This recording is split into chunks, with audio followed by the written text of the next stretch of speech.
Welcome back to the channel, everybody. Thank you for joining me out here in the greenhouse where the 87 Dodge Ram 50 is, as we try to locate the pulley for the oil pump assembly that apparently does not fit onto the 4G63 block that I just got back from the machine shop.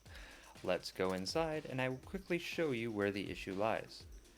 There seems to be some interference in this yellow painted area where the oil pump housing hits the counterbalance webbing inside the block, and after some research, I figured out that this is an oil pump for a second generation 4G63, the type used in the Evos, and apparently this stock 10mm pulley does not work on the upgraded 12mm arbor of the new pump.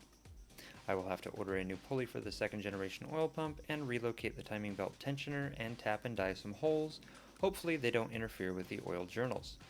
In the meantime, I decided to tear this oil pump down and see what she's made of.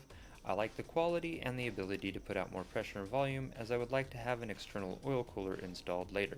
And just in time to save me from myself, Dan needs some help bleeding the brakes on a 1980s style Camaro.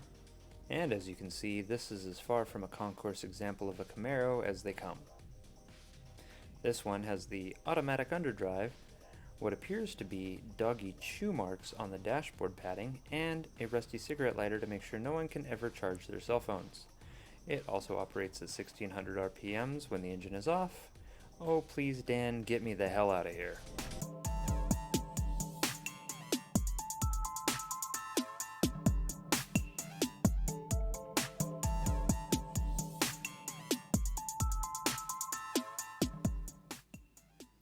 And now the $100 Toolbox setup.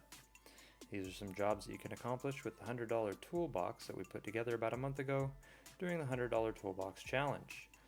This is a distributor replacement on a 1992 Honda Accord.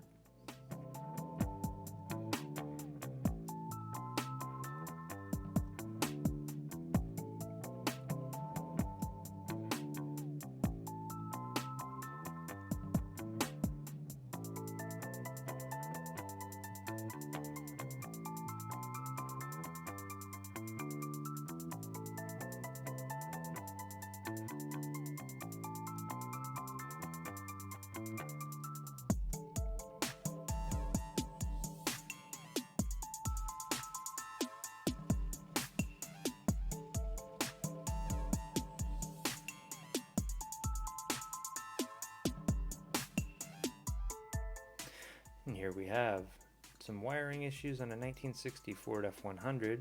No tools were required for this job. We just needed to assist Dan and mess around with one of the lights to get the socket to set properly.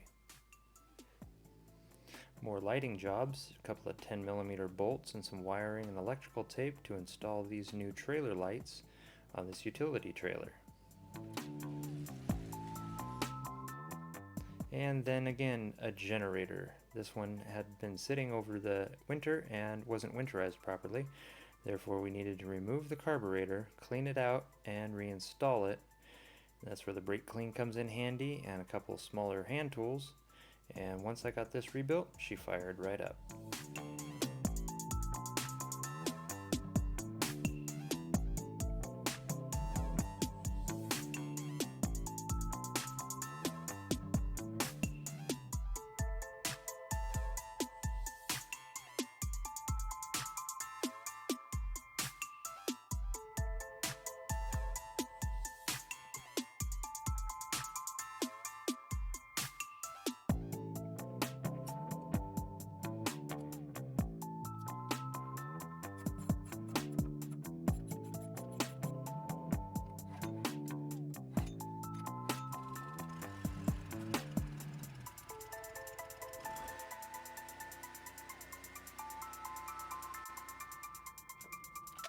And the last most involved job that I had done this week was a 2000 Toyota Corolla water pump.